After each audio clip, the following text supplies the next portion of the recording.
3 రోజుల్లోనే కేసులు ఛేదించిన పోలీసులు.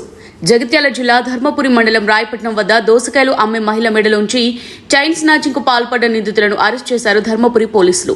ధర్మపురి పోలీస్ స్టేషన్లో ఏర్పాటు చేసిన మీడియా సమావేశంలో నిందితుల వివరాలను జగిత్యాల డీఎస్పీ రఘుచందర్ వెల్లడించారు.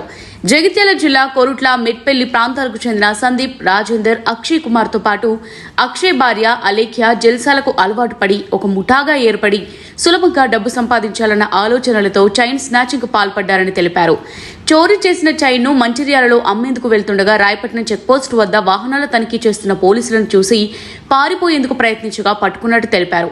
నిందితుల నుంచి 2 బైకులు, 2 తులాల పుస్తెల తాడుతో పాటు 3 సెల్ ఫోన్లను స్వాధీనం చేసుకున్నట్టు తెలిపారు. చోరీకి పాల్పడ్డ 4 రోజుల్లోనే కేసును ఛేదించిన పోలీసులను అభినందించారు. ఎస్పీ సన్ప్రీత్ సింగ్ ఆదేశాల మేరకు డీఎస్పీ పర్యవేక్షణలో సీఐ రామ్ నరసింహారెడ్డి ఆధ్వర్యంలో ఎస్ఐలు ఉదయ్ కుమార్, ఉమాసాగర్, సతీష్, శ్రీధర్ రెడ్డి, కానిస్టేబుల్ రామస్వామి, రమేష్, వేణు, పరమేశ్వర్ టెక్నికల్ సిబ్బంది సీసీ ఫుటేజ్ల ఆధారంగా విశేషంగా కృషి చేసి 3 రోజుల్లోనే కేసును ఛేదించడం విశేషం. వీరిని ఎస్పీ, డీఎస్పీ అభినందించారు. మార్చి 29 తారీఖు సాయంత్రం 4 గంటలకు రాయపట్నం శివార్లో ఒక మహిళ దోసకాయలు అమ్ముకుంటుంటే ఒక 2 వ్యక్తులు హెల్మెట్లు ధరించి పల్సర్ మోటార్ సైకిల్ వస్తారు. దోసకాయలు తీసుకుంటామని ఆమె దగ్గర ఒక 1/2 కిలో దోసకాయలు ప్యాక్ చేయించేసి మేము ఆన్లైన్ పేమెంట్ చేస్తామని చెప్పేసి ఆమెను స్కాన్ చేసినట్టు చేసి అన్నీ అక్కడ ఏంటంటే ఆమె మెడలోని పుస్తెల తాడును తెప్పుకొని ఇమ్మీడియట్ ఆమె చిన్న ఫోన్ ఉంటుంది, ఫోన్ కూడా కొట్టుకొని వాళ్ళు పరారవుతారు. అక్కడ నుంచి చైన్ స్నాచింగ్ చేసి పరారవుతారు. ఆమె ఫిర్యాదు మేరకు మేము కేసు నమోదు చేసుకున్నాం. రాబరీ కేసులో కేసు నమోదు చేసుకొని దర్యాప్తు ప్రారంభిస్తే ఏంటంటే మనకు దర్యాప్తులో భాగంగా మన ధర్మపురి సిఐ రామ్ నరసింహారెడ్డి మరియు వాళ్ళ team SI Uday, SI Satish, SI Umasagar వీళ్ళందరూ, తర్వాత ఉగ్గారం ఎస్ఐ శ్రీధర్ రెడ్డి వీళ్ళందరూ కూడా ఏంటంటే తలా ఒక దిక్కు వెళ్ళి వాళ్ళ సీసీ కెమెరా ఫుటేజ్ తర్వాత వాళ్ళు ఎవరు ఏం కదా అనేది కనుక్కొని ఏంటంటే సాంకేతిక ఆధారాల ప్రకారం ఒక చిన్న లీడ్ దొరుకుతుంది. దాని ప్రకారం మేము వర్కౌట్ చేస్తే వీళ్ళు నిందితులు ఎవరైతే ఉన్నారో సిరిగిరి సందీప్, తర్వాత ముంజ రాజేందర్, వీళ్ళది సిరిగిరి సందీప్ది ఐలాపూర్ గ్రామం కోరుట్ల, ముంజ రాజేందర్ది ఝాన్సీ రోడ్ కోరుట్ల వీళ్ళు, తర్వాత పోతు అక్షయ్ కుమారు మరియు ఈయనది పద్మశాలి శివాజీనగర్ మెట్పల్లి,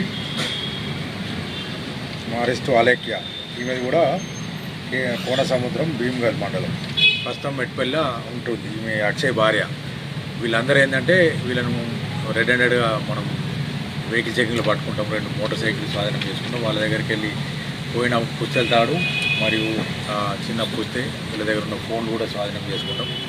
వీళ్ళను విచారిస్తే ఏంటంటే వీళ్ళు ఆ రోజు 29 తారీఖు రోజు ఏదైతే స్నాచింగ్ అయిన రోజు ఏంటంటే వీళ్ళిద్దరూ పోతూ ఏంటంటే అందరూ పోలీస్ స్టేషన్ చెకింగ్ ఉన్నాయని చెప్పేసి ఇక్కడ మన చేకళ్ళ అవతల వీళ్ళు ఒక గ్రామ శివార్లో, లోతునూరు గ్రామ శివార్లో ఆగి వీడి స్నేహితుడు ఎవరైతే అక్షయ్కి ఫోన్ చేస్తాడు, ఇట్లా మేము చైన్ స్నాచింగ్ చేసినాం, వీళ్ళంతా ఫ్రెండ్స్ అన్నట్టు చైన్ స్నాచింగ్ చేసినాం, మీరు మా దగ్గర పెట్రోల్ అయిపోయింది, నువ్వు నీ భార్య కలిసి రాండ్రి అంటే వాళ్ళిద్దరు కూడా వీడి కోరిక మేరకు వాళ్ళిద్దరు వాళ్ళ బండి మీద HMD లక్ష బండి మీద అక్షయ్ను ఆయన భార్య ఇద్దరు కలిసి వీళ్ళ దగ్గరికి వస్తారు పెట్రోల్ తీసుకొని.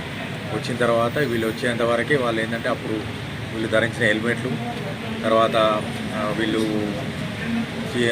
ధరించిన డ్రెస్ కూడా మార్చేసుకుంటారు. వాళ్ళు రాగానే ఏంటంటే ఇప్పుడు మేము ఆ రోజు వెహికల్ చెకింగ్ చేసి అన్ని పల్సర్ వెహికల్ వాహనాల గురించి తనిఖీ చేస్తున్నాం. ఎవరో 2 యువకులు హెల్మెట్ పెట్టుకొని వస్తున్నారు. ఈ రాత్రి వరకు అక్కడనే వేచి చూసి వాళ్ళిద్దరు రాగానే ఏంటంటే ఇది ఏదైతే అఫెన్స్ అయిన పల్సర్ వెహికల్ ఉంటుంది కదా దాని మీద A1 తర్వాత ఈ అక్షయ్ భార్య కలిసి ముందు వెళ్తారు అన్నట్టు. ఎందుకంటే ఎవరన్నా వెహికల్ చెక్ చేసినా కూడా లేడీస్ ఉన్నారు కాబట్టి అనుమానం రాదు. ఇంకొక వాహనం మీద ఏదైతే HMD లక్స్ మీద A2 ఈ అక్షయ్ అనేటోళ్ళు కలిసి వెళ్తారు. వెళ్ళి అక్కడ మెట్పల్లి వీళ్ళ అక్షయ్ ఇంట్లో ఉంటారు. ఉండి ఒక 2 రోజులు ఉండి ఏంటంటే వీళ్ళు ఈ దొంగిలించిన సొత్తు అమ్మడానికి వేరే దగ్గర ట్రై చేస్తారు. ట్రై అయితే వాళ్ళకు వీళ్ళ మీద డౌట్ వచ్చి కొనరు దాన్ని. ఈ లోపు ఏంటంటే ఈ అక్షయ్ భార్య గతంలో బట్టల షాపులో పనిచేస్తుంది. వాళ్ళకు కొద్దిగా పరిచయం ఉన్న వాళ్ళు ఉన్నారు మంచిర్యాలలో, నేను అమ్మిస్తా, మా భర్త దుబాయ్ పోతుండు అమ్ముకుందామని చెప్పి నేను అమ్మిస్తా అని చెప్తే వీళ్ళు 2 బండ్లు కలుసుకొని మంచిర్యాల సైడ్ పోతుంటే మేము ఇక్కడ రాయపట్నం దగ్గర వాహన తనిఖీలో వీళ్ళని పట్టుకున్నాం. ఇంటాక్ట్ ప్రాపర్టీ దొరికింది. కాబట్టి ఈ కేసును దాదాపు 3 రోజుల వ్యవధిలో ఛేదించిన మా సిఐ రామ్ నరసింహారెడ్డి ధర్మపురి, తర్వాత మా ధర్మపురి సర్కిల్ ఎస్ఐలు ఉదయ్, సతీష్, తర్వాత ఉమాసాగరు అండ్ శ్రీధర్ను మేము అభినందిస్తున్నాం. సార్ కూడా మన